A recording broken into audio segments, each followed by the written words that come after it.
bit in your song.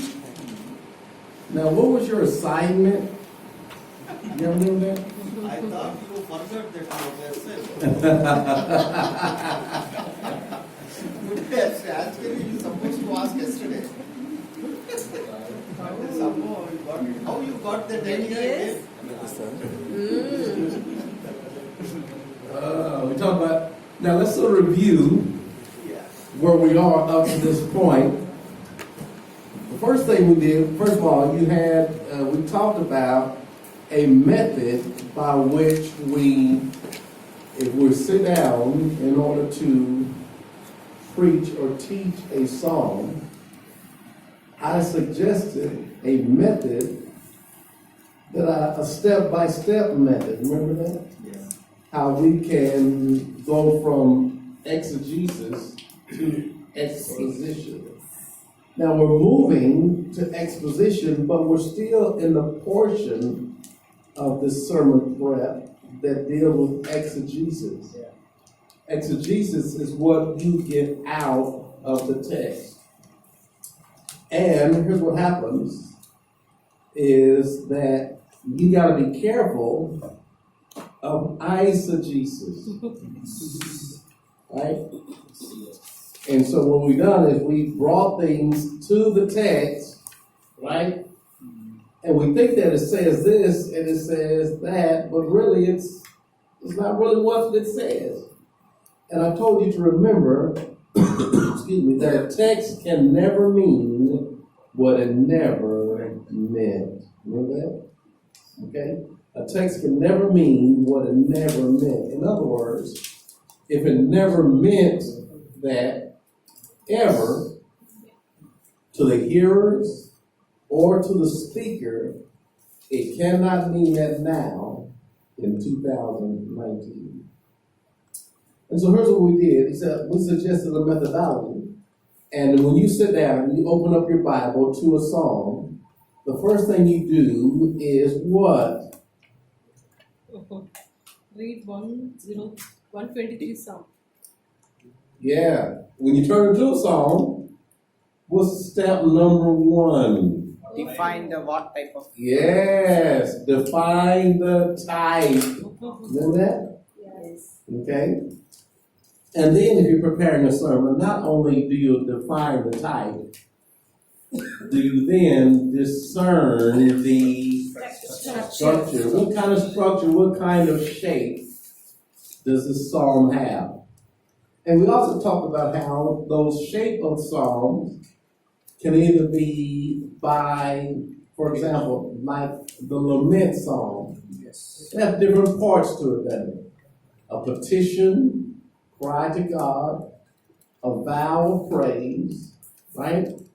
A commitment. And so we talked about that.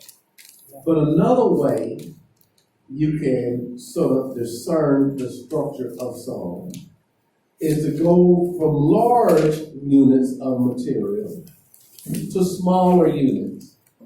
And we talked about how a poem has a particular structure. And we talked about how we move from stanza, right? There may be 2 or 3 stanzas in a poem. You may have one poem that's one large stanza. But a stanza is broken up into a what? Strophe. A strophe. Now, strophe is 2 or more lines, right? Yes. 2 or more lines in strophe that have one idea.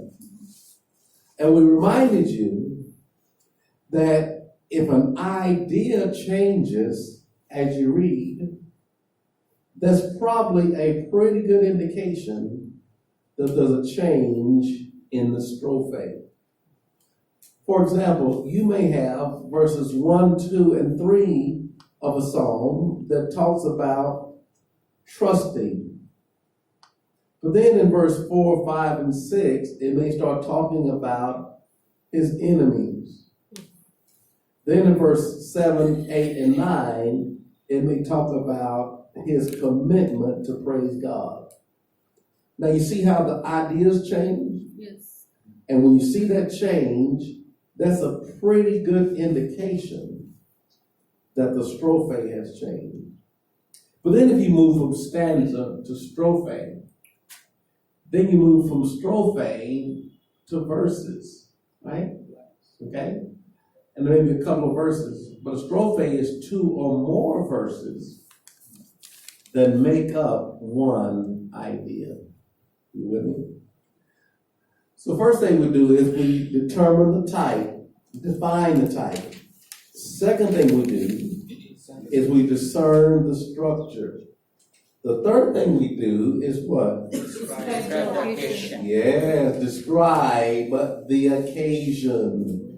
Now, where do we find out what the occasion may be? Where can we find that out? Heading. Yeah, in the titles or the headings. It may say, when David ran from Absalom, right? Now that's an occasion, a situation in life of the psalmist. And that's rich information that can help you in preaching or teaching the psalm. So what I want you to do is, when you're doing the exegesis part of it, when we get out of it, what I want you to do is think, how will this occasion impact my understanding of this psalm? Okay? So first thing you do is you define the type, right? Second thing you do is you discern the structure. Now this is starting to take a little shape, isn't it? The third thing you do is describe the occasion. And the fourth thing we're going to do is we're going to do what? Decide on the questions. Now here's what we're going to do. When we decide on the questions, we're going to do what we call an inductive method. An inductive method.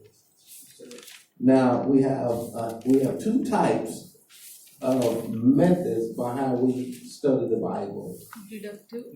Yes, inductive and deductive. Deductive is when you sit down with the psalm, automatically go to your resources.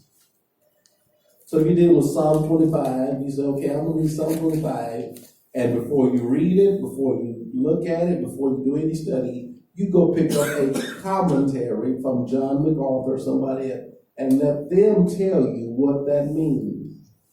That's deductive. We're not going to do deductive. We're going to do inductive. Deductive is what you bring outside and bring it into the text. It's depending upon our outside sources. Yeah, we're going to talk about sources when we get into dialoguing with the sources. Now notice I say dialogue with the source, which means that I want you to interact with it. And we're going to talk about this. Just because a person wrote a book does not always mean that they're right. Right? Okay? Now, in the African American culture, we have a high appreciation for people in authority. And so what we do is we say, well, he's Dr. So-and-so. He must know what he's talking about. I just got a little bit of education in college, but they studied this stuff all of their life. They must be right, right? And we're going to talk about how what you're going to do is you're going to interact with commentaries and resources, and we're going to talk about how you do that. But before you do that, we want you to use an inductive method. In other words, if deductive is bringing something outside of the text to inform you, what do you think inductive is? It was going to come out of the text through observation, right? Now, if I was to somehow, some way, get into, let's say the child, let's say Apple, the little girl that runs around here, or something. Let's say Apple were to somehow, some way, as 2 years old, get into the cabinet that has a lot of the stuff, cleaning supplies, right? Like bleach or some other. Let's suppose she got into that, right? Then you happen to find out that Apple drank some detergent or bleach, right? You say, what am I going to do? And you pick up the bottle that she consumed, and then it'll say something like this: in the case of swallowing, induce vomiting. In other words, what you have to do is you have to get what's in her out of her. You with me so far? Yeah. So what she has to do is she has to induce, we call it throwing up. She has to get what's in her out of her. Now, if she were to take something that wasn't good for her, she can say, well, what you need to do is you need to take this or take that, or you need to consume this or consume that. But most detergents, if you have that, they'll say induce vomiting, because she has to throw up. She has to get what's in her out. That's induction. So what you're going to do is, when you study the Bible, you're going to spend time inducing, getting as much out of the text as you possibly can. So you're going to ask yourself some questions. Are there any comparisons, right? Are there any contrasts? Are there any conclusions, right? We talk about those code words. So you're going to be looking for those code words, right? Those 4 C's, right? You're going to be looking for that stuff every time you sit down. And we talked about those code words, and we talked about this. We talked about how there are some things in life, or some things in the text, right, that is talking about, let's see what we got, routine and non-routine words. Routine words, the terms are fairly obvious. He shall be like a tree. Now, most people know what a tree is, don't they? We may look at what kind of tree, but a tree needs no explanation, right? And they're not very significant for the understanding of the passage. Those are routine words, right? Well, the key is that you want to look for non-routine words. Non-routine words are words that you will have to study. These are terms that need to be noted because they require particular attention, right? And one way you can find out what is routine and non-routine is a thing that can help you. I call the rule of removal. The rule of removal will help you, particularly in interpretation, get to what the main idea is. Remember the sentence we put on the board? The quick brown dog jumped, or speedily, whatever I put up on the board. Remember that? Yeah, right? And I asked you, tell me a little bit about the dog, and they say, well, he's brown, he's quick, and he jumps. And it's a particular dog because it's thee. And then David raised his hand and said the dog is a female dog. Remember that? Because he noticed that the pronoun is she. Now, what it does is make you keen in your observation, how you see things. Because there's a difference between seeing and perceiving. So you need to hone your skills on how to make observation. And we talked about how important it is to have these code words. Remember those code words? Contrast, conclusion, comparison, chronology. Okay? Like some words that deal with chronology is then. Now that's important, isn't it? Cause you remember in Psalm 73, turn to Psalm 73.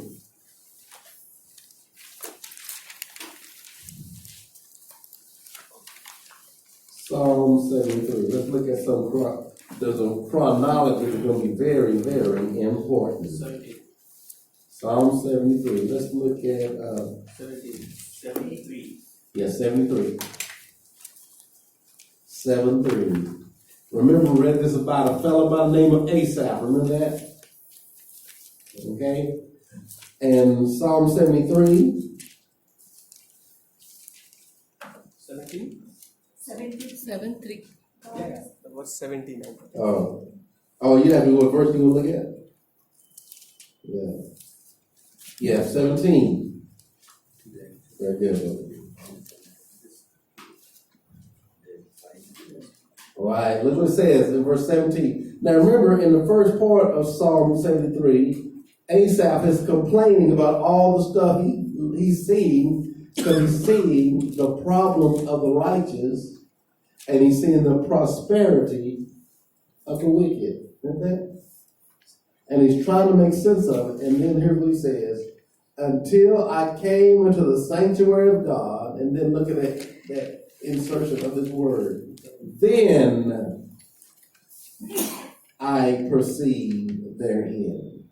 In other words, it wasn't until I went to the sanctuary of God, that's chronology, then I understood therein. So you're going to look for terms that may indicate time. Okay? Contrast, but, or, conclusion. For was a good word for conclusion. Comparison. Those are the code words. Okay? And remember, we did this Psalm 123, right? Y'all remember doing that one? Okay. If the heading is not clear, then how can we get the occasion? Now, some don't have an occasion, right? We call, how many of y'all remember the ones, some that don't have, what do you call the ones that do not have an occasion? Orphan. Yeah, some are orphan psalms. Now, what you may do That is is that, like of David, Psalm of David. yeah, and that's all it has, right? Out of that, how can we get the occasion of the psalm? Yeah, if it doesn't have it, sometimes a good exegetical commentary may give you an occasion. And we're going to talk about commentaries probably tomorrow. Yes. We can also read the psalm. By reading the psalm, you can also get the occasion.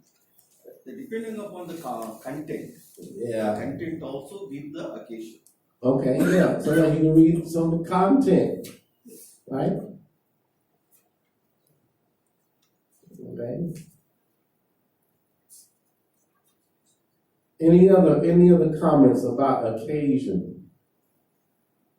Content, the language, the words he uses, Okay. by which we can also derive the occasion. Yeah, you may not know specifics, right, about the occasion, but reading the text may give you a pretty good indication of what may be happening in the life of the psalmist, right?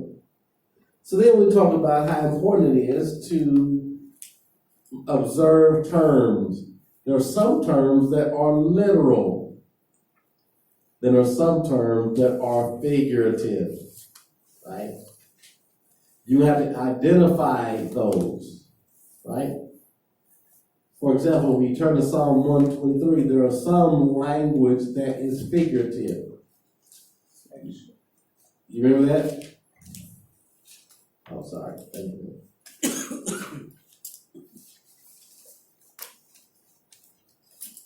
You're going to have to find out what's literal and what's figurative, right? And we talked about in Psalm 123, an indication of figurative language was the maidservant looks to the hand of her mistress. Remember that? Yeah. Okay? Or the servant looks to the hand of his master. Last. Or I lifted up my eyes. You see? All those are figurative language, right? Now, how many of y'all remember when we talked about the hand of the master, right? Or the hand of the mistress? You remember what kind of figure of speech that was? Figurative. All to whole and whole. Yeah, it goes from whole to part, right? Or part to whole. What was that? Is that metonymy? Or is that synecdoche, right? Okay? Like we say in America, we say, a friend of mine may come up and say, man, come outside, I got me some new wheels. Y'all use that in English? Come check out my new wheels. Now what am I talking about? A car, right? Now if he says, come out and see my new wheels, right? I'm not going to expect to go out there and see 4 new wheels just sitting in the middle of the street. I'm going to expect a car, right? Yes. That's a figure of speech, right? Or he said, I'm going to ask, and go to the man and say, I'm going to ask for your daughter's hand in marriage. I'm not asking just for her hand. I want the whole person. Right? So the one part represents the whole. 4-wheeler, 2-wheeler, we call it. Okay, a 2-wheeler. Now, if you come to take about a 2-wheeler, you're going to expect it to be a motorcycle. You see? So you got to decide what's literal and what is figurative. Right? And then once you determine what's figurative, right, you're going to have to see what each one represents. What is it saying by that figure of speech? What does it mean when it says, I will lift up my eyes? Of course, it's not talking about taking his eyeballs and lifting them up. That's a representation of something. There's figures of speech for substitution. Right? There's figures of speech for comparison. You see? Okay? So you have to learn how to identify those terms. Okay? Now we have nouns. Remember these nouns, verbs, adjectives, adverbs. And we're talking about this, David, prepositions. In, for, we'll talk about that. Articles. What is an article? That's the, an, a, right? Okay? The is definite, right? A and an is what you call an indefinite article. It can be anybody, right? Okay? Then we'll talk about interjections, right? They show excitement or emotions, right? Remember the preposition of, in, from, to, by, for, at, with, on, about. All these things introduce a prepositional phrase, right? Okay? Against, all of the prepositions, okay? Now here's what's going to happen. As you do your observation, you're going to find the key words or phrases, right? Now your key words, right, are going to direct you to the main subject, right? And then the main subject is going to connect you with the theme. Now, the reason that's important is because as we move toward exegesis to exposition, those main ideas are going to be very important because you're going to build your sermon on main ideas. You with me so far? You're not going to build your subject on smaller ideas. You're going to build your subject on main ideas. Right? You with me so far? Okay? So you gotta deal with these prepositions. Now, here's the thing. We've already did the first, what I call immediate observation on Psalm 123. Now we're gonna do another set of observations. I call it interrogatives. In other words, we're gonna ask theological questions. So we're gonna ask 5 W's, right? And how. Remember I told you about Roger Kipling? This I keep 6 honest serving men. They taught me all I knew, the names of what and why, when, how, where, and who. I send them over land and sea. I send them east and west. But after they've worked for me, I give them all a rest. Now what we're gonna do is we're gonna have those 6 honest men to work for us as we examine our text. Now here's the thing, you're gonna approach it, like I said, in a spirit of innocence. Like you've never read it before. Like you're reading it for the first time. And we're not going to make any assumptions. We're not concerned about what it means. We're just trying to find out what it says. We're in the stage of observation. Now, the inductive method of Bible study is 3 levels: observation, interpretation, and application. Right? We're gonna first stage of observation. We've done the compare and contrast. We asked the immediate observations. So now we're gonna dig deeper and go into the who, what, where, when, why, and how. Okay? Here's what it does. So, Yeah. is it really possible and practical to look at the text with the spirit of innocence? It's going to have to. It's not impossible. I mean, it's not Because impossible. It's probably impossible, but it's not what I call improbable. You just got to make sure that you're thinking differently. And once you learn how to ask the right questions, the text will sort of start unfolding. Because remember, a lot of times we bring into the text things that we already think we know. Right? Remember we talked about that when we dealt with John 10. The thief cometh but to steal, kill, and destroy. Remember that? And as she said, who's a thief? And people said, the devil. Remember that? And then we said, okay, show me where the devil is in John chapter 10. Right? Does Jesus mention the devil?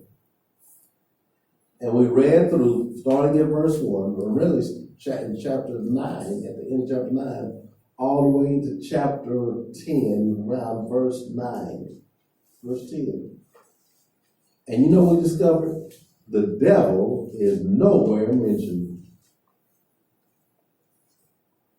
So Jesus was talking about the devil, right? We thought he was. And people take that out of context and be able to apply it to the devil. But Jesus didn't mean that, did he? Right? Because Jesus didn't say it. Jesus does mention the devil, right? In Luke chapter 4, he mentions the devil because the devil tempted him in the wilderness. So if he meant the devil, he could have said it in John chapter 10.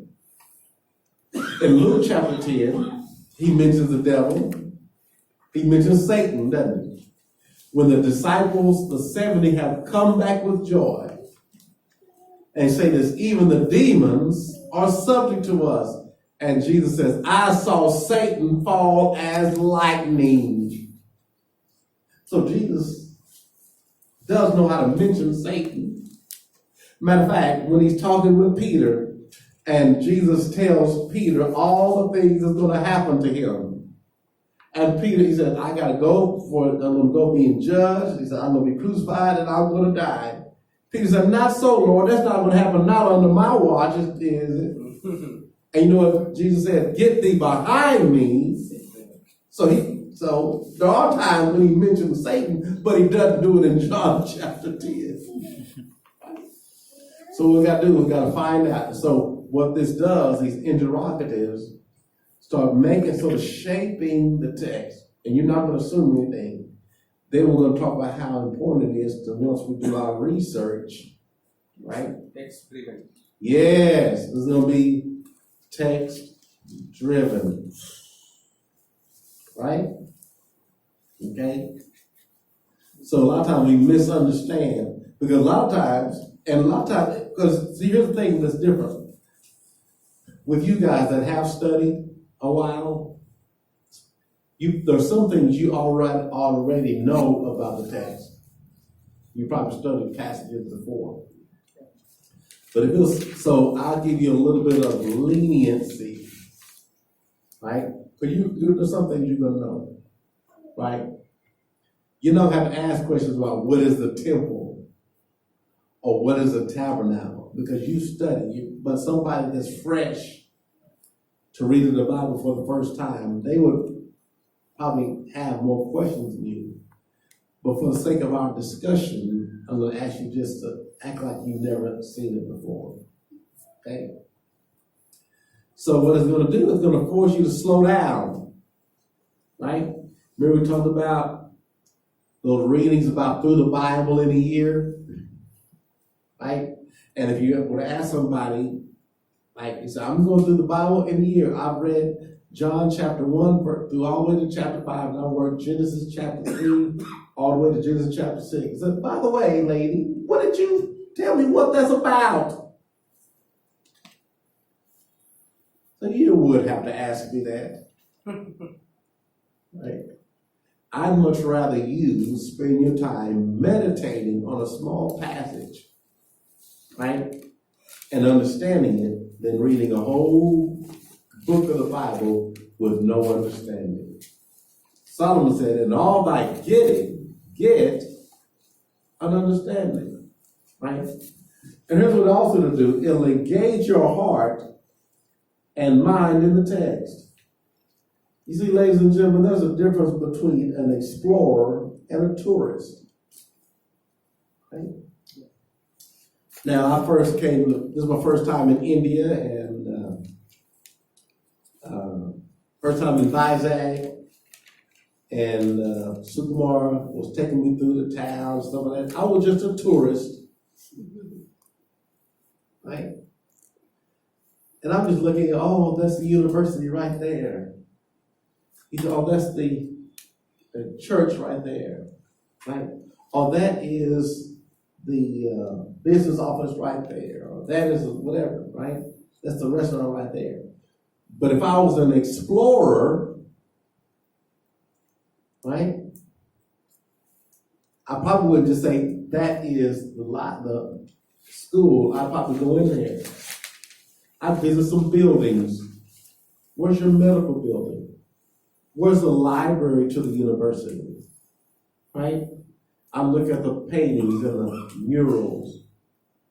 I look at the different buildings, because I'm not just touring, I'm exploring. So what I want you to do is I want you to spend some time exploring the text. Here's another thing it'll do. It will create a meditative mindset. Right? If you're just doing one passage, you're going to be able to meditate on this smaller amount of passage. Right? You're going to be able to think about it, meditate on it. But if you try to meditate on five chapters, it's going to be hard to do. Right?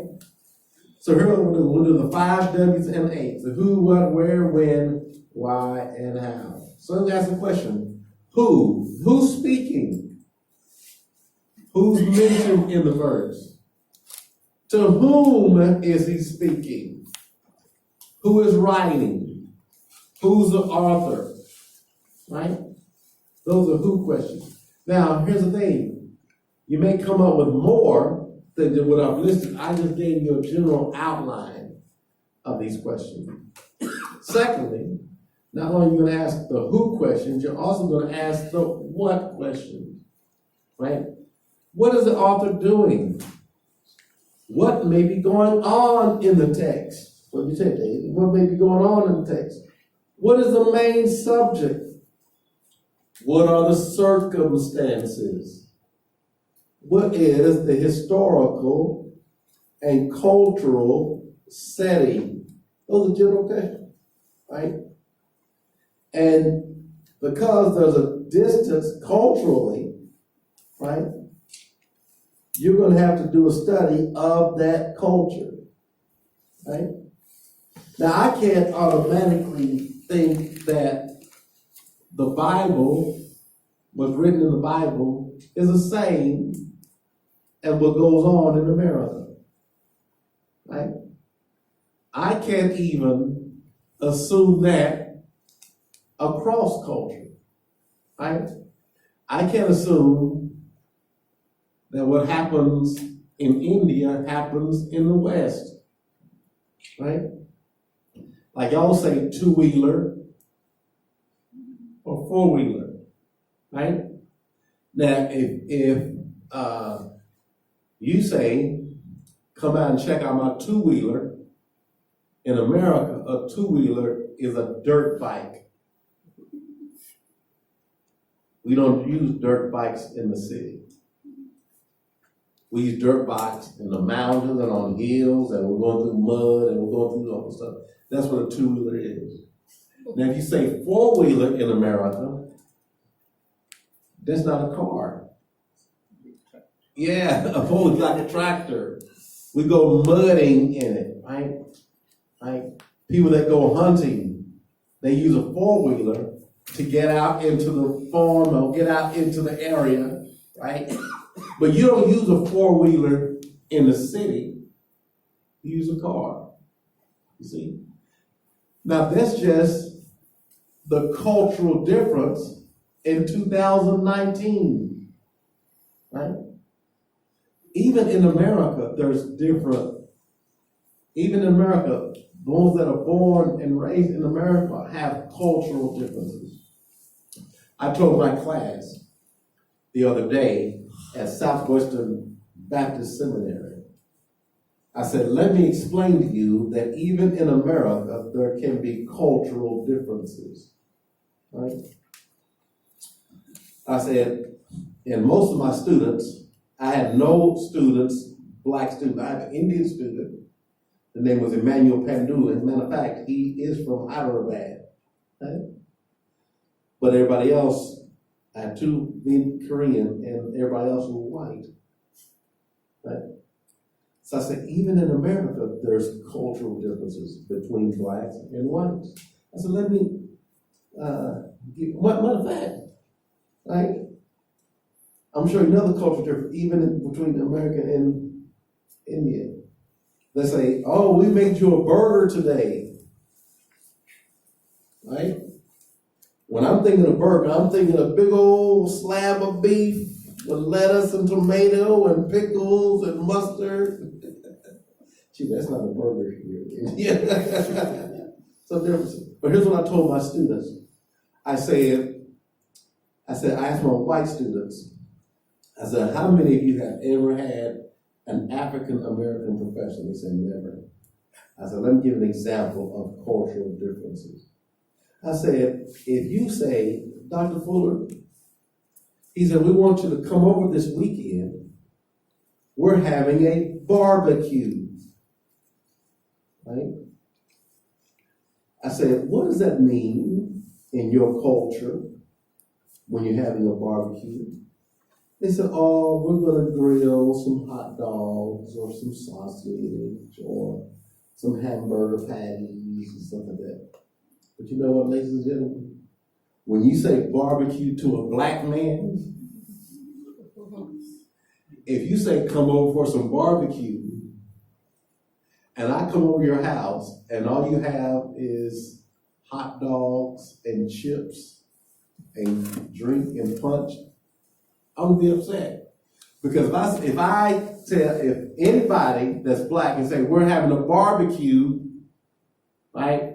Man, we're having beef and we're having smoked chicken and barbecue chicken and we have these pork ribs and we're having all kinds of stuff, all kinds of meat, potato salad and all that, right? See the difference culturally? Just in the word barbecue, right? It's different, isn't it?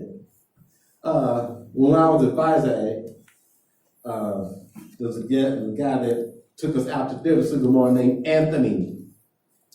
And Anthony said, we're going out to dinner. I'm going to take you to a restaurant called Barbecue Nation. I said, oh man, I'm ready. I got me some ribs and some brisket and all this stuff, right? Because there's a difference. Culture. Now, if that's true in 2019 across cultures, can't you imagine the difference in 2,000 years? You see? So you gotta ask the historical, cultural question of what? Right? Also, you gotta ask where? Where did this happen? Where is he? Where was this said? Right? And then you ask, when? When is this written? When was this written in the life of the author? When did the author say it? Is there a time difference? Right? Remember we talked about James chapter 1? It says, count it all joy when. See that? Okay? When am I to count it all joy? Every time I fall in the various kinds of trials. You see? That's a win. Then you ask why? Why was it written? What's the purpose? Why is this said? And then how? How will it happen? How did it happen? How was the truth illustrated? Okay? So now what we're going to do, we're in Psalm what? What do we do? Psalm 128? 123, right? Yeah, 120. I hope I say this. I have a question. Yes. Can we trust commentators completely? Huh? Can we trust commentators completely? Not all the time. And we're going to talk about this tomorrow because some commentary you're going to discover can be really good. But you're going to have to,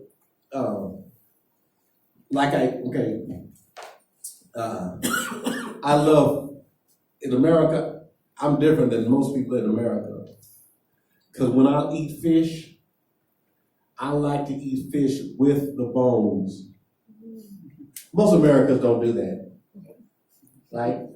So here's what I do. I go to the market, and for the last 3 or 4 years, I haven't got fish that are filleted. I get fish with the bones in it. It's a little more tasty for me. There's a grocery store called Fiesta. It's mainly marketed to a lot of my Hispanic, my Mexican population, right? But I can actually, because we don't live near water, we just live near lakes, and so a lot of our stuff is farm raised. And I can go into Fiesta, and they have an aquarium with fish in it. And what I do, they say, what kind of fish? I want give me one of those ones that are live, right? Give me something small, because it's just me. I don't have many kids. My kids are grown, so just me. So I can get some fall and get something out of it, right? And here's what I do like I did today. I ate the meat, and I've left the bones.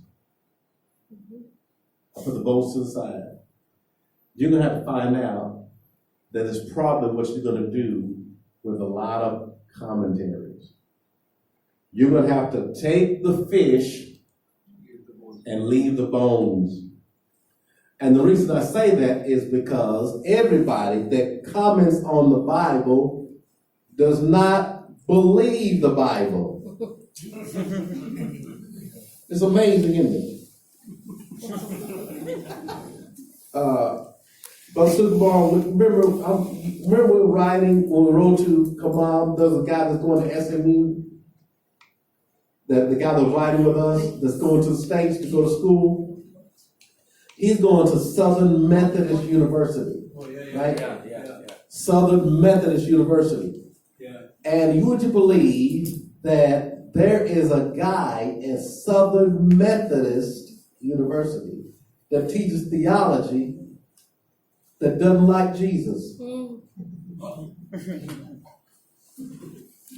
He speaks derogatorily, talks bad about Jesus because he has a problem with Jesus. He's teaching theology. And would you believe there are some universities in America where you have atheists teaching theology? You see? You have, sometimes we have people that'll make commentary on the Bible that don't believe in the Bible. Some don't believe in the miracles of the Bible. You see? Can you write some names of those fellows? Yeah. And what are the parameters? What are the measures we have to judge? Tomorrow is a subject. Yeah. No, commentators. No, that's what. Yeah. Tomorrow. We're going to talk about that tomorrow when we get into the commentaries, right? But let me give you an example. Dialogue with the sources. Okay? There's a guy whose last name is Barclay. Now, Barclay is good at giving you history and culture, stuff like that. But if you read Barclay, he has a problem with the miracles of Jesus. Right? And so what he does is when he gets to that, sometimes he'll try to give a reasonable explanation. So if you see, we say the passage where Jesus is walking on water, it's not really walking on water. What you don't understand is that in the Sea of Galilee, there is what we call a little barge. Right? And so when the tide was probably going out, he was walking along the barge, and it appeared that he was walking on water. Did Barclay say that? Yeah, some commentaries do. And so you got to be careful. But if I know that, if I know there are some guys that don't believe, right? I'll say, well, I will listen to him when it comes to cultural stuff because he's good. I may even listen to him when it comes to how he deals with the language. It may be pretty good. When it comes to the miracles or the supernatural, right? We don't believe it. Because we live in an age where people are skeptics. Right? And people don't believe.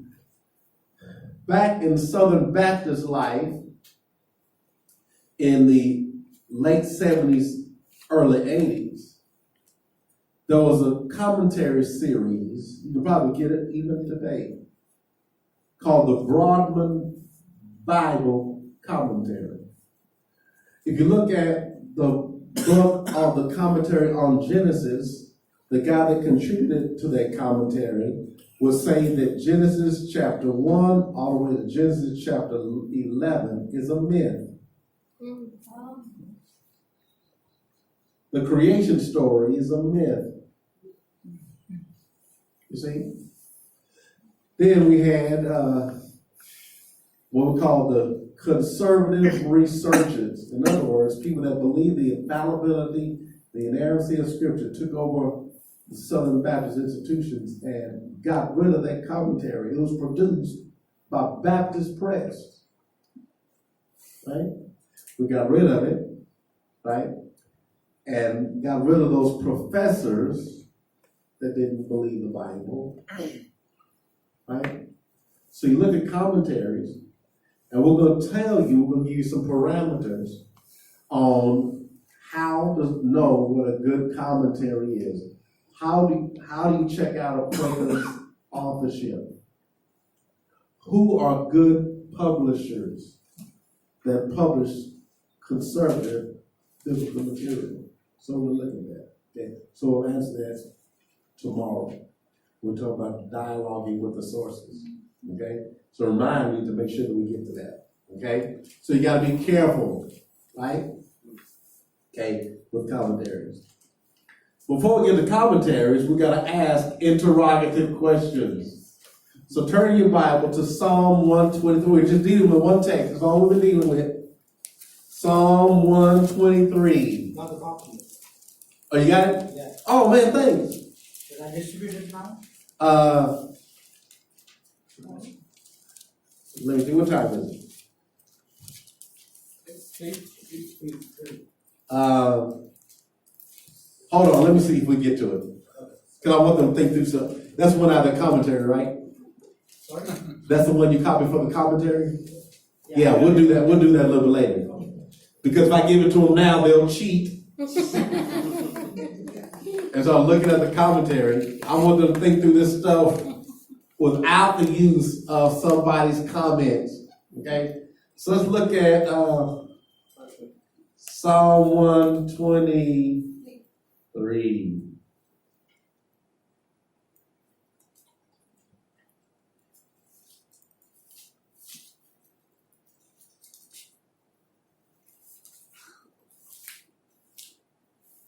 What are the questions we're going to ask? Interrogative questions. What are they?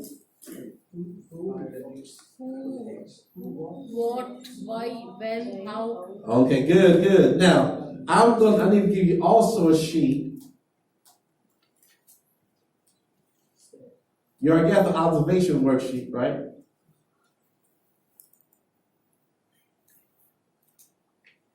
I gave you this one. Right? That's the immediate observation. Then I'm gonna give you another one.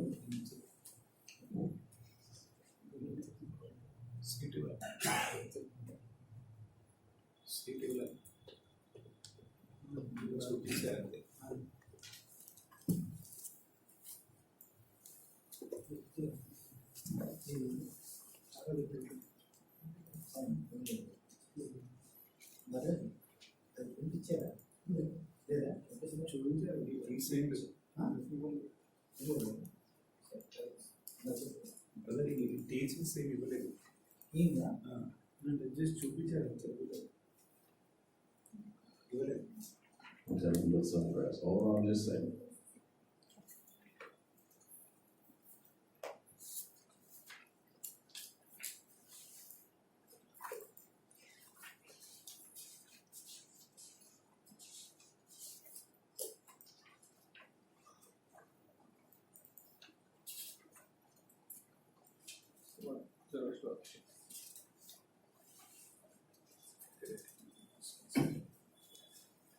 Let me give you this one right here.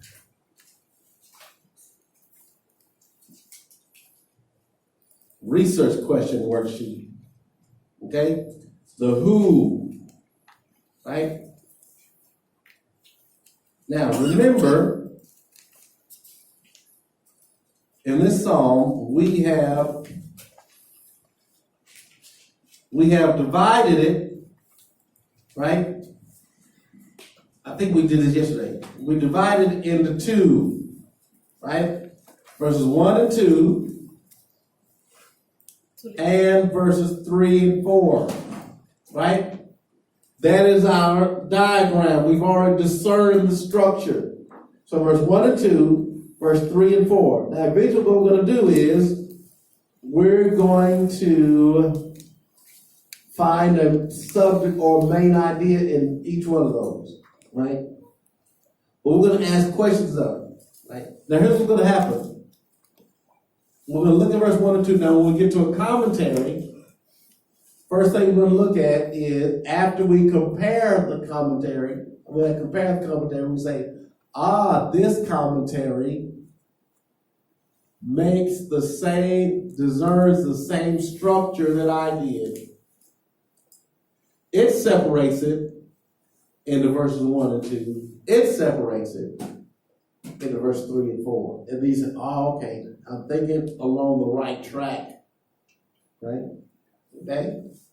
So now, what I want you to do is now keep in mind that when we ask these questions, does not mean that we're going to ask we're going to be able to ask each one. There may not be a what, there may not be a why, right?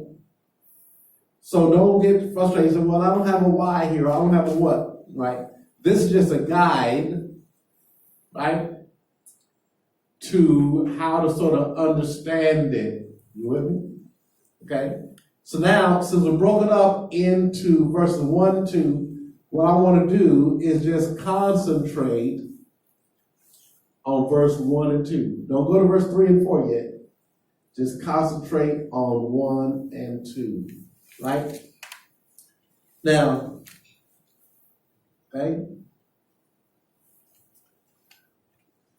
Let's ask the first question. Let's answer the who question. What who question do we have? What's the first who question? Now you're gonna have to participate, right? What's the first who question? Who is speaking? We know somebody's speaking, right?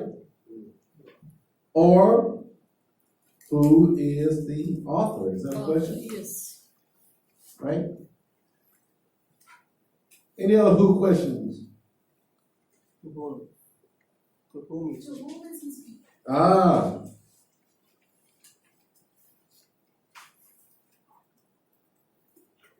Good.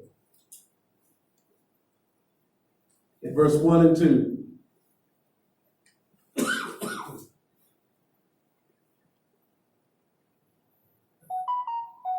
Who is writing? Okay, who's writing? Yeah. Yeah, who is We'll put that with author. Yes. Who's the author and who is writing / writer? Who is the writer? Okay? Anything else? What other who question? Who dwells in heavens? Who is enthroned, this one verse says, in the heavens? Who mentioned? What's that?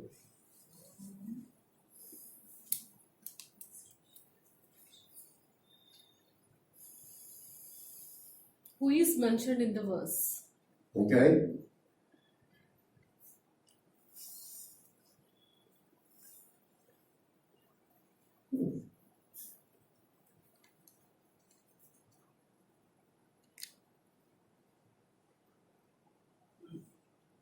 Who is the master?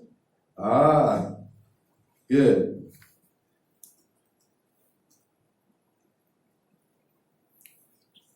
If I'm asking who are the masters, I also got to ask what?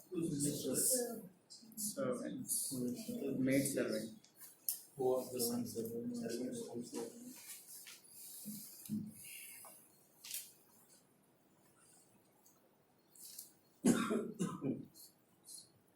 And you said something else. Who is the mission, right?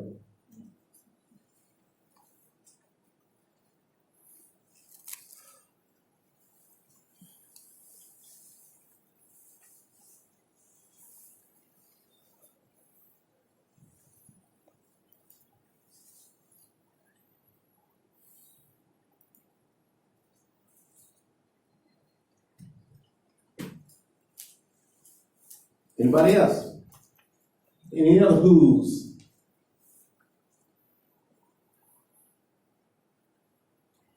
Verses 1 and 2.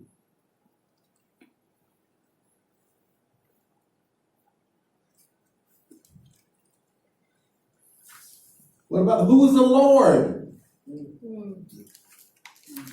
Right? Notice it's capitalized. Y'all with me? Yes. Is that significant? Well, of course it is. Who is the Lord, our God?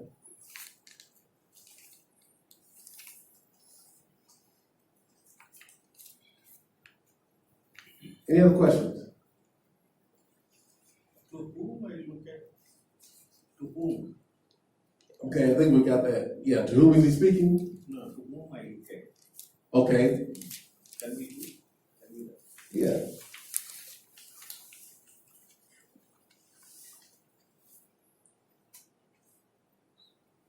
Any other who? Who else is there along with the author? He says us. Ah, very good. I'm glad. That's a good question. Have mercy upon who is us. Right? Which means he includes himself. Yes. Right? He doesn't say, have mercy on them. You know, there's a story, I don't know if Dr. Allman told you that, but he's from Oklahoma, I'm from Texas. But we have ways we say, like you, right? We say y'all. Have you heard it before? As we say in Texas and Oklahoma, y'all. Y'all be careful out there today. Y'all be careful on your way home, right?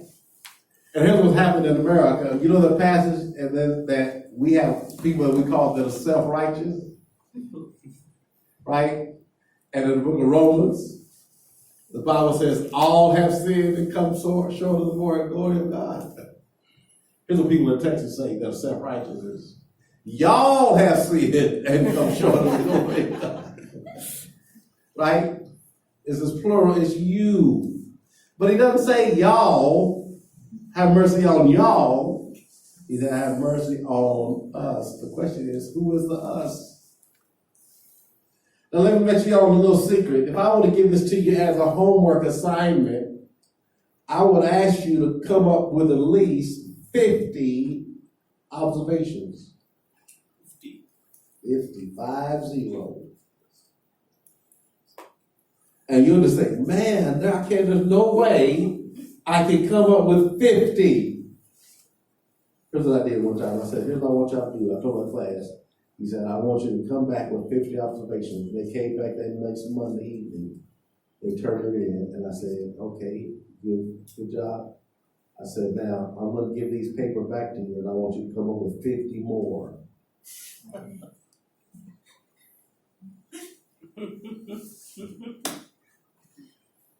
Because I want to get them used to observing. You say, there's no way I can get 50. Y'all think it'll be tough? How many y'all think that'd be tough? Y'all think it'd be easy? You think it'd be tough? Yes. Yes. Now look, now we just did verse 1 and 2 just on who. Look we there. 1, 2, 3, 4, 5, 6, 7, 8, 9, 10, 11, 12. Not to keep in mind what we did yesterday, the comparisons.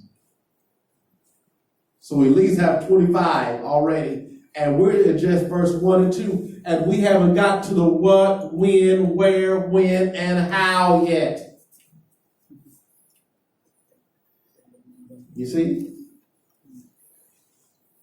But you got to be able to look at it and think through it a little bit differently.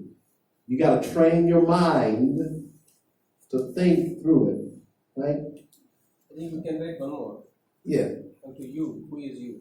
Ah.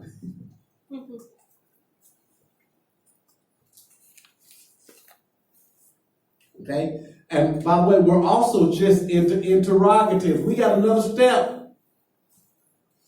We got to look at the indicatives. In other words, we're not going to ask questions.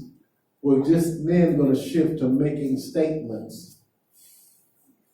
So I'm saying, what we see, are there any, we'll look at commands, right? We may say a statement like this: the author asked for mercy for us. The author uses a comparison of maidservants. You see? Statements. Yes, these are what's called indicative statements. Now, those are going to be very important because some of those statements will be turned into main ideas. And what it will do is help you make application to your audience. Right? For example, you may make a statement that says the author looks to God for mercy or looks to God for help. Right? Now I can easily turn that from an indicative to an interrogative. And I'll ask my audience, when you're in trouble, who do you look to for help? Do you first of all look to family and friends? Do you first of all look to your finances to see how much is in your account to handle your situation? Or the first person you turn to, do you look to God? You see? See how I've turned an indicative statement to an interrogative, to a question. You see? Okay? So those are the who's. Is it from the interrogatives to indicatives or vice versa? Vice versa, whatever. Now what you're going to do is, like, if you have something that sort of stands out here, like a keyword, right?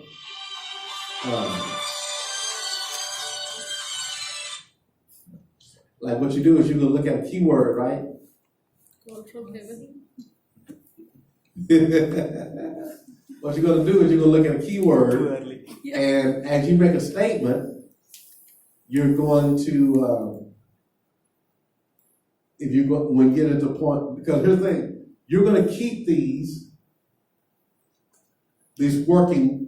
observation sheets, and then you're going to, when you're fleshing out the sermon, you're going to say, I can use this as a point of application. Like, for example, you may say, let's say, I can take a statement, like, let's say this is David, for example. David understands that what he needs from God is mercy. That's an indicative statement, right? Now, that comes out in my exegesis, but let me show you how it can come out in my exposition. Whatever you're going through in life, you think you need this, but what you really need in your life at this time is the mercy of God. See, now that comes out in my preaching, but it was fleshed out in my exegesis. You see? Okay? That's why you don't do this and throw it away. These are always what we call working documents. You're always referring back to them, right? Okay? So we got the who. Now what's the next one? What? Okay? Oops. Okay, let's do the what. Okay? What is the author doing? Okay. What is the author?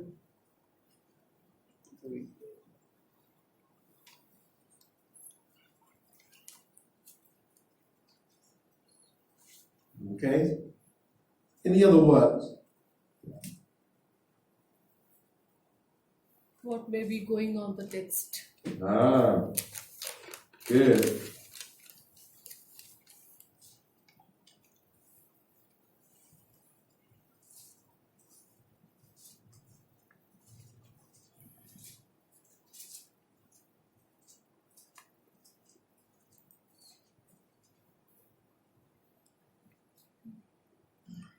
Like, what about verse 2? What kind of servant is this? Yes. Right? Are there different kinds of servants? You see what I'm saying? So he said, what kind of servant is this? What is a mistress? You know what a mistress is in America? You know what a mistress is in America? Yes. Right? If a man is married and he has a girlfriend, The girlfriend is the mistress. What is that? You see how we think that we know what that means? So now, if I go in here and I go look at it through Western eyes, I'll say the maidservant looks to her girlfriend. Now see how I got the interpretation wrong? So what I gotta ask is, what is a mistress? Right? Okay, that's gonna be a theological question. We see this word mistress come up sometime before. Where do we see this word mistress? Abraham. Yes. Okay. Remember Abraham? What did Abraham do? Slept with Hagar. Who was Hagar? Maid servant, right? Or then you may say something, I'm sorry, we got a maid servant. And then, What is, in some other translation it is written slaves. yeah. Okay, so you look at translation. Slave. So you have maid servant and you have slave. Maybe Americans coined that word mistress. Yeah. Here we call Mr. and Mrs. so and so. Okay. Yeah. Yeah. See, So Abraham's before context getting married, also is Slave. not mistress. Mistress. Hagar is not even mistress. before Yes. getting Slave married, only. you Slave. call your Slave. girlfriend as a mistress. ah. Here we have to call mistress, but after getting married only we have to call her mistress. Yeah. Before that we can't call. Yeah. That is a cultural difference. Yeah. See, now we got to look at what is a mistress. We got to ask that question. Wife for master. Okay. Slave to. But here I think it is the he and she of head of the house. Yes. Now here's the thing. Master and mistress. We're going to when we do our research, we're going to be definite, right? Because if I would ask you, if I would say, what is a mistress? If I would ask you to give me answers, I bet I will get at least 3 or 4 different answers just in this room, Yes. right? You see what I'm saying? I get 3 or 4 answers just in this room. Now the question is, who's right?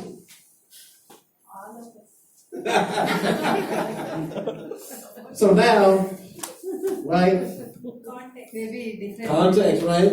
Yes. So now what's going to happen is as we ask theological questions, we're going to come back and say, oh, that's what a mistress was. The wife of the master. I see this is here. Yeah. Our culture into the text. Yeah, that's why we're doing inductive. Girlfriend of the master. You see? We're going to ask, now I know what a mistress is. Now, just in our conversation today, the Western idea of a mistress His girlfriend. is girlfriend. In India, a mistress is Wife. Master's wife. Wife. Not every, only pastor's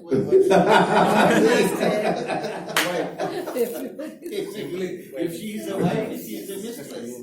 Yeah, that is. Not Wife is the master's wife. Masters. Yeah. I'm sorry. I thought pastors.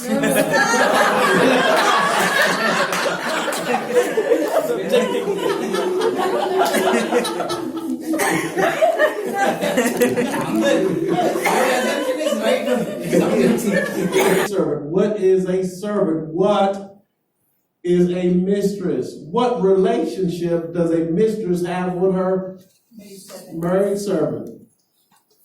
Is there a difference between a maid servant and a servant? Yeah. Right? You see? So these are all questions we're going to ask. These are all the what questions, right? Okay. What is a mistress?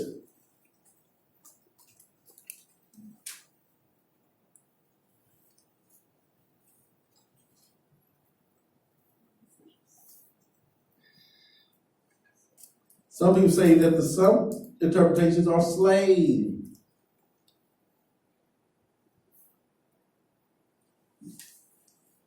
And the reason culture is so important, because if you were to tell a black man, mention the word slave, we're going to think about American slavery. see, that happened in America to black people. And it's going to turn us off. We don't like that word. Right? We're going to think about what it means to be colonized. You see? And slavery as a result of colonization. So we're going to, Segregation. yeah, segregation, something like that, right? We're thinking about that. So we need to understand what who the servant and slave is. Okay? According to Bible, what is slave? What is a slave? Well, there's different kinds, right?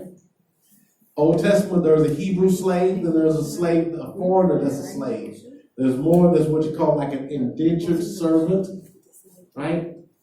Even in the New Testament, you have different words for slave. You have a household slave, right?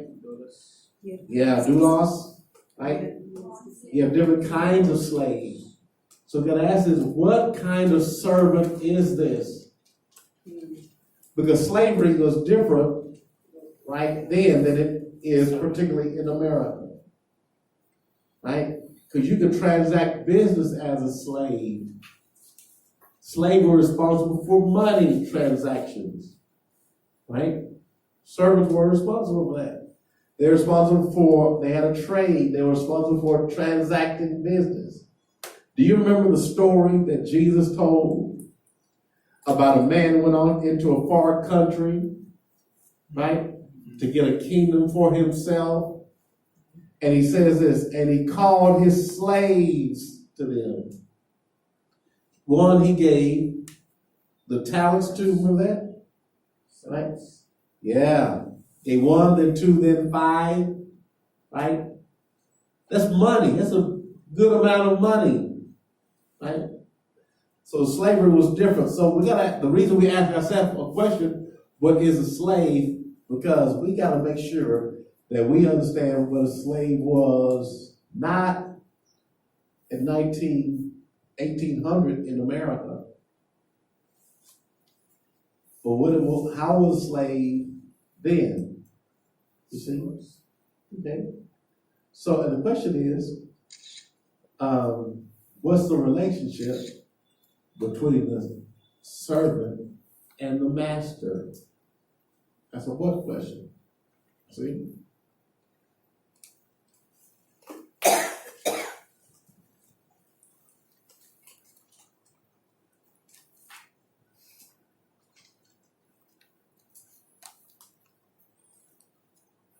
Okay. Now you can develop other what questions, but where questions? Okay. Where is the author?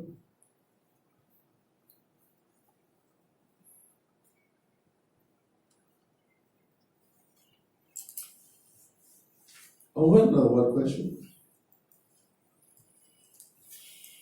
Oh, this might be more why question. Okay. Third one is why. Okay. Third one Okay. Any other what questions?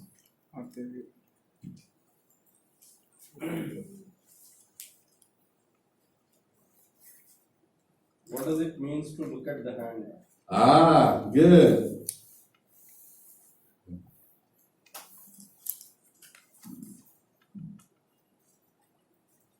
Now we know that is a figure of speech, right?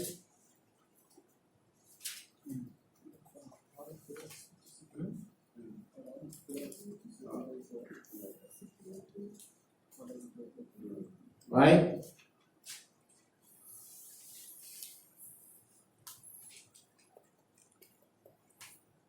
What does it mean to look at the hand? What is the subject? Ah. Main idea of this. Ah. Okay. That's not the interrogative version. The Yeah. main idea is not an interrogative version. Yeah, you may say, what is the main idea, right? Or what is the subject, right? Now we're gonna find out through research we're gonna answer these questions and turn these interrogatives into iniquity. What is a servant? A servant then was one that maintained the household affairs. Right? When you use that thing, what does it mean to look at the hand? Right? Here's one thing we do in America. When we want to, when somebody comes to us, wants to talk to us, and we don't want to talk to them, here's what we'll say, Pastor. We'll say, talk to the hand. See the metaphor? They're not asking you to talk to the hand, just literally. They said, I don't want to talk to you right now. Talk to the hand. So we use figures of speech all the time, right? So we got to figure out what that figure of speech actually means, right? Okay? So then we got where. Not a lot. Yes, sir. One more. What the hand indicates. Oh, okay. What does the hand indicate? What does it mean to be in that? Now, here's the thing. There can be two questions. What does it mean? What and indicates? Yeah. The thing, there's an idiom or phrase, right? Like look at the hand, right? Like we use words for hand all the time. In America, somebody that's real close to me that I depend on, we say he's my right hand man. Right? Right? Okay? Right? Or when they say this, if I am trying to lift let's say this thing is real heavy, and I'm trying to lift it. You know what people say? They'll come along and say, Give a hand. yeah, let me give you a hand. You see? Right? Give me a hand. Right? Even we give hands for meetings. Yeah, so like if when times and places, y'all don't do this too much here, but after times and places somebody sings, we'll say, give the Lord a hand. What does that mean? Clap. Clap. That doesn't mean here.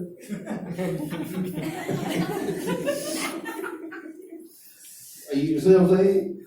So we use that as a metaphor all the time. We just don't think we use it like that. Right? Can you give me a hand with these dishes? Let me come help me wash the dishes. Right? That's what Martha was actually saying to Mary. Remember when Mary was sitting at the feet of Jesus, learning from Jesus? And Martha said, you need to tell Mary to come give me a hand. I'm cooking for 12 disciples. They eat a whole bunch. A lot of chicken to prepare. A lot of bread to bake. Can you give me a hand? They're asking for help, right? So now you may have a phrase, look to the hand, right? Keep an eye. What's Keep that? an eye. Yeah. So we do have different ways, right? So that could be two separate questions, right? What type of mercy he wants there? Look at, oh, What he means by actually mercy there? yes, good. That's good. Now, why do you think that question is going to be really, really important? Okay, what is the background, our cultural background? Cultural, social.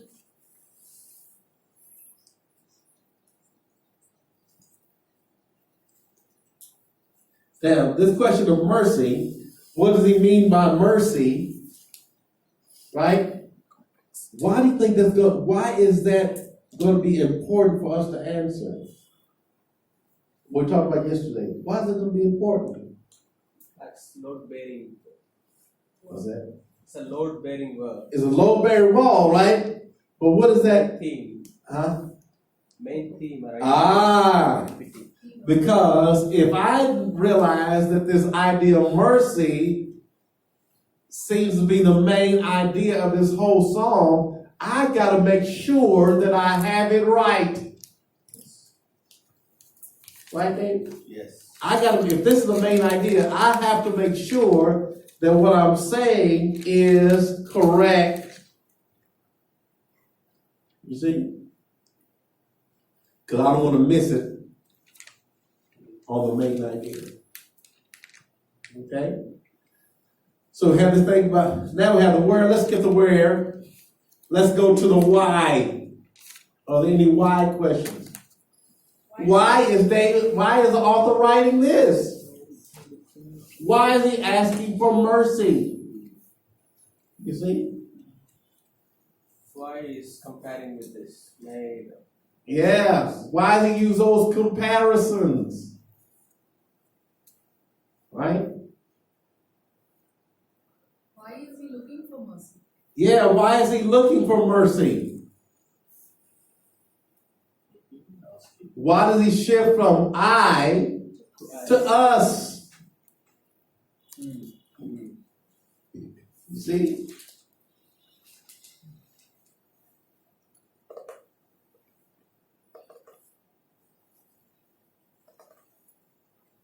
Okay?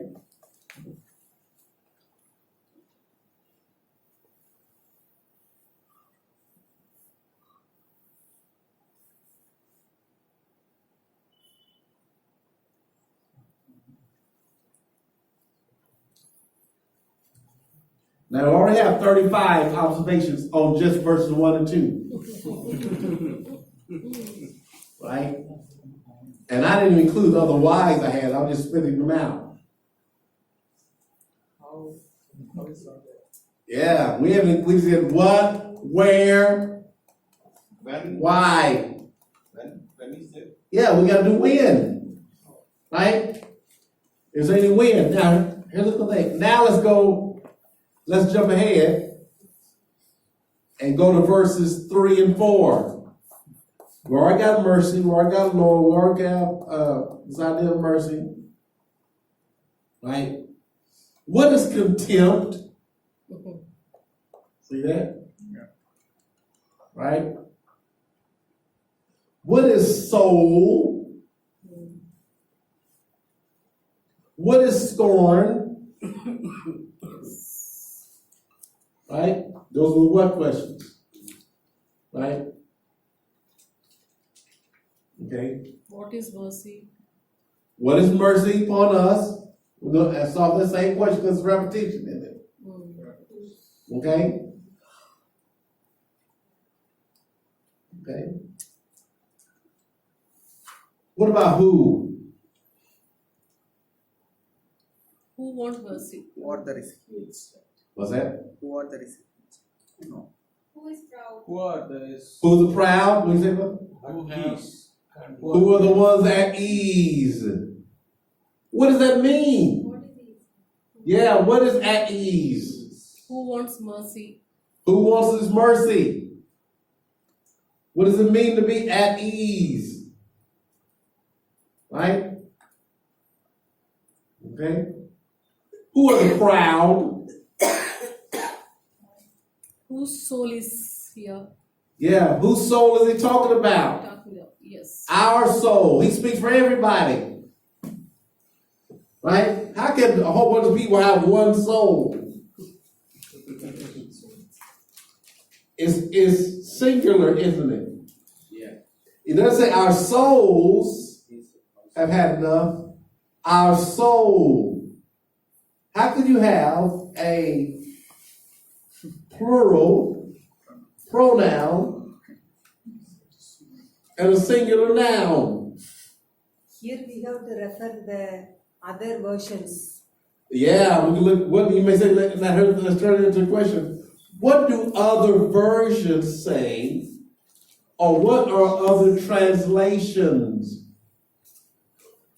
What do other translations, or how do they interpret contempt? How do they interpret the proud? Now this is ESV. Anybody have The New International Version. Look at the New International Version and read verse 4 for us. We have endured much ridicule from the crowd. It's we. Okay, we have, Endured. okay, read that one more time. Okay. We have endured much ridicule from the crowd. Much contempt from the arrogant. Soul is not written there. Soul is not here.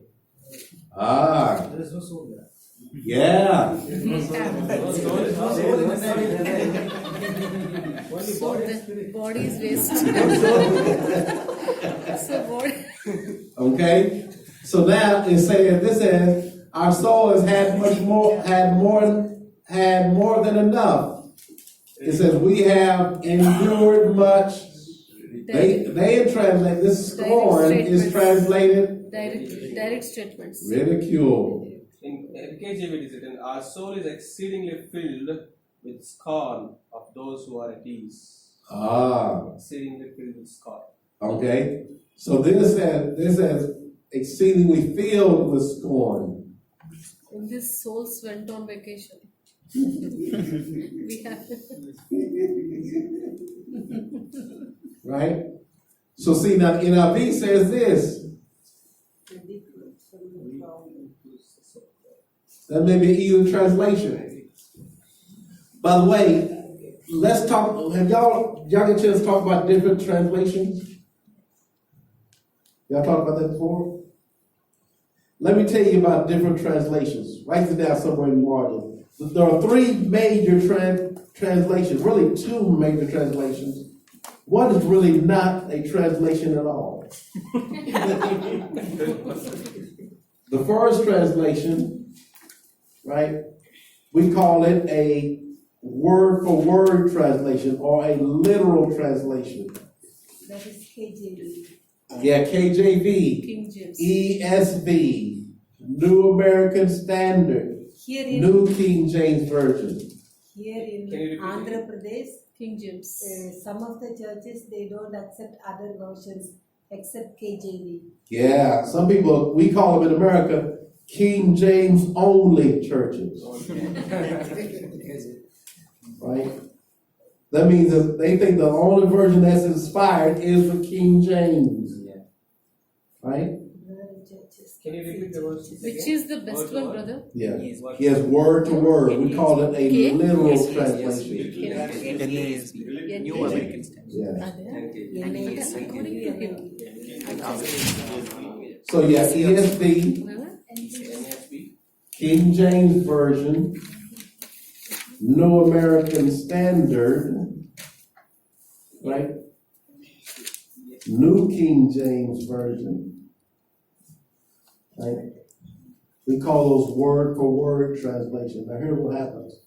They take the Greek text or the Hebrew text and try to have the language from the original language and translate it almost as literal as they can without much modification into the receptor language. Okay? The receptor language is whoever they're translating it to. For us, it'd be English. It would be in your language. It's Telugu, right? You would translate it directly into your language, right? Okay? There's another translation, it's not word for word, it's not a literal translation. Another kind of translation is a thought for thought translation. Thought for thought. Yeah. That's like the New International Version.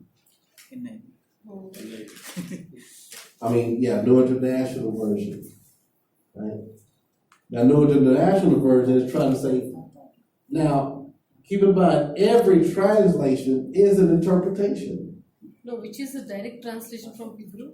KJ. Yeah. We do it in English. So it's just word, they translate the word for word.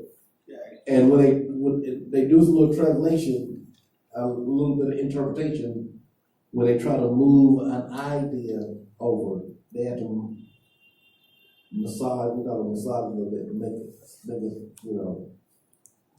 So you have, a word for word translation. Then you have a thought for thought translation like the New International Version. But then the third kind is actually, I wouldn't call it a translation at all, I call it a paraphrase. Living Bible. If you have a child, you probably give them a living Bible. Message Bible. The Message Bible, right? The New Living Translation, right? Okay. Today's English version. Yes. What that is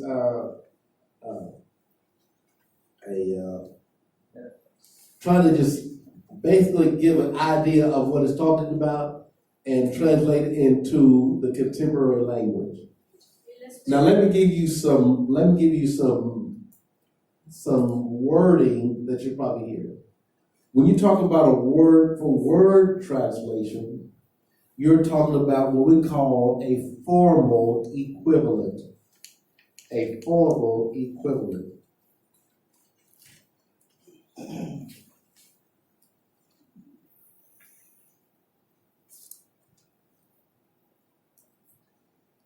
Formal equivalent. Those are the KJV, NASB, ESV, right? But then you have, the next one is a functional equivalent.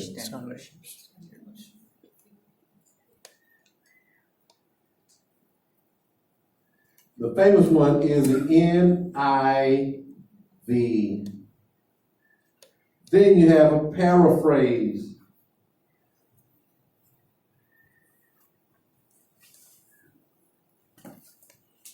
Paraphrase. Now, I'd rather you study with the formal equivalent. With me? Then I'll have you compare it to an NIV. What that do may shed some light. For example, he said, we have had enough of scorn. We don't know what that is. But if you go to NIV, he said, we have endured much ridicule. Right? Okay? So now you may not know what scorn is, but you perhaps know what ridicule is.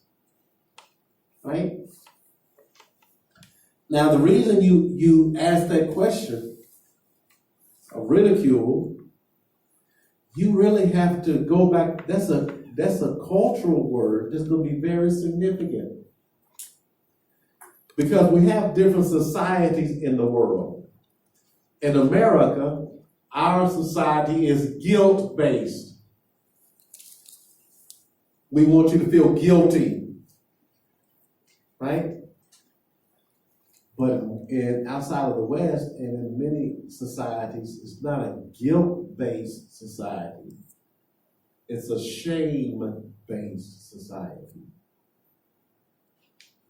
You want honor and avoid shame. You see? In some Muslim countries, they kill people if you shame them. Shame is very important. So ridicule, look at ridicule not in a guilt-based society, but in a shame-based culture, where honor is important to receive, and you want to avoid all shame. You ever know somebody that goes from being a Hindu or go from being a Muslim to being a Christian? You know what the ultimate problem is? You brought shame on our family. In India too? You see? So now you can look at that and say, wow, now what is he saying? He said, we've had enough of shame. It's Eastern culture, isn't it? You see? So when you get into preaching and teaching, you'll look at this shame thing and say, We have enough of shame. We need mercy. See? So you're gonna ask many, many questions, right? By soul, being at ease. Right? Let me look at this. Okay? Now, do you have any other questions? What is the difference between arrogant and proud? Ah, very good question. What's the difference between the arrogant and the proud? Last verse.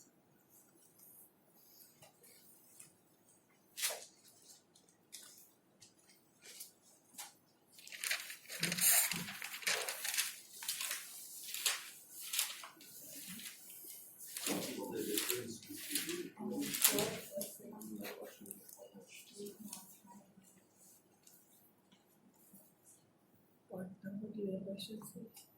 What your version says? Silver. Where is the whole Silver. scorn from the arrogant and contempt from the proud? They have had no Okay? What time is it? Yeah, still more 15 minutes. Let's take this. Okay. So now, let's do, is there any how questions that we've done until we'll go have tea? Right? Any how questions? Who is going to serve tea? Okay? How does the servant look to the hand of the master? How do the eyes of the maidservant look to the hand of our mistress? Oh, by the way, what is a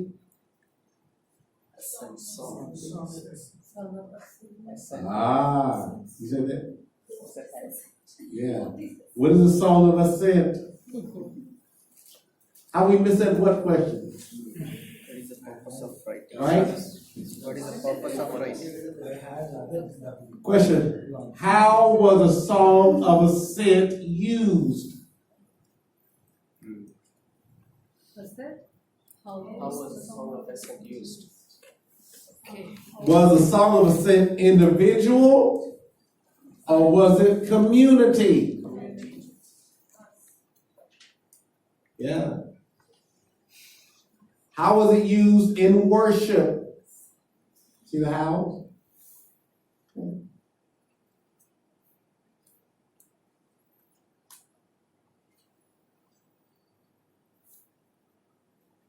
Okay.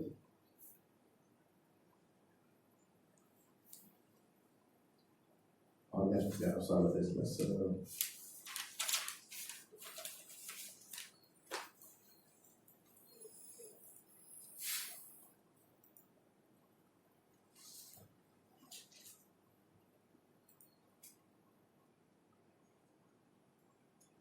we got what is the song of ascent? Song of ascent.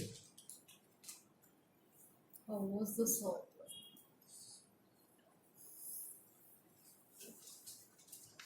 What is it? So song.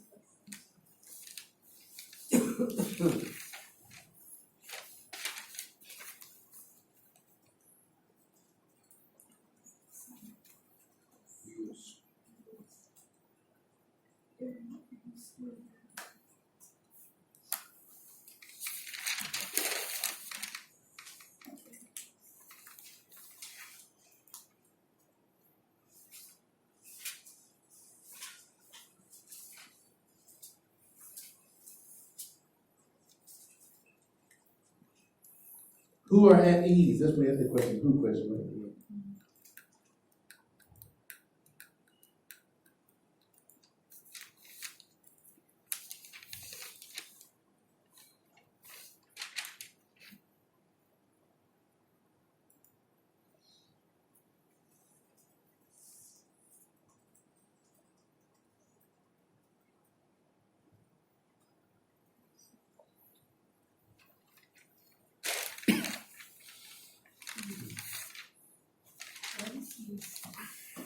There is a when question also here. Huh? When? Okay. What win question do you have? Until when he lives? Ah. which is good.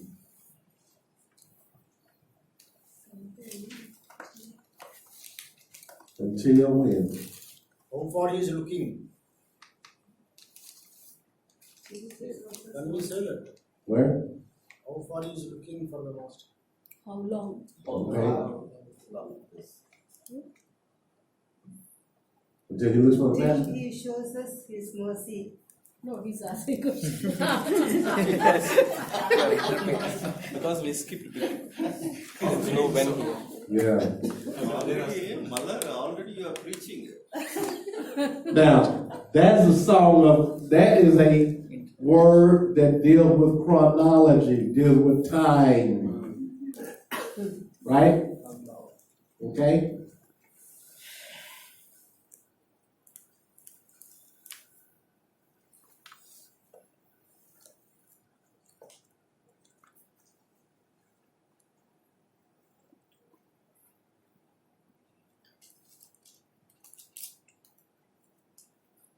I think we'll need another 5 days to answer all these questions. No, it's how long to take to answer these questions. Now, a good commentary, you can probably find it fairly quickly. Yes. And we're gonna talk about commentaries tomorrow, right? But you notice that just in the hour that we've been together, we came up with 54. Now that's aside from what we did yesterday. You see? So in those 4 verses, at first you say, man, this is difficult.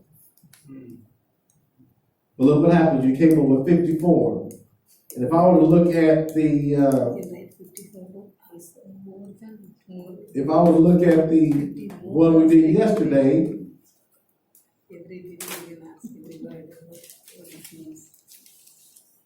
one, 2, 3, 4, 5, 6, 7, 8, 9, 10, 11, 12, 13, right? And we didn't even do any of these. So we have about almost 70 observations, right? How many? 7 Almost 70. observation part. Wow, I was right. Only in just 4 verses. So now what's going to happen is we're going to go back when we get to interpretation. This is just observation. And here's the thing. We have 70. And you know what? When we come back from tea, we're going to do indicatives. We're just doing interrogatory. We're just asking questions. We have not done the statements yet. Now the statements are going to be pretty important because that's where we're going to sort of draw the principles from. You see? So I'm going to give you a little break to go ahead and use the restroom and then head down for tea. When we come back, we're going to shift to the indicative. Okay? Any questions before we break? How much time we should break for? No, I had a question. Question is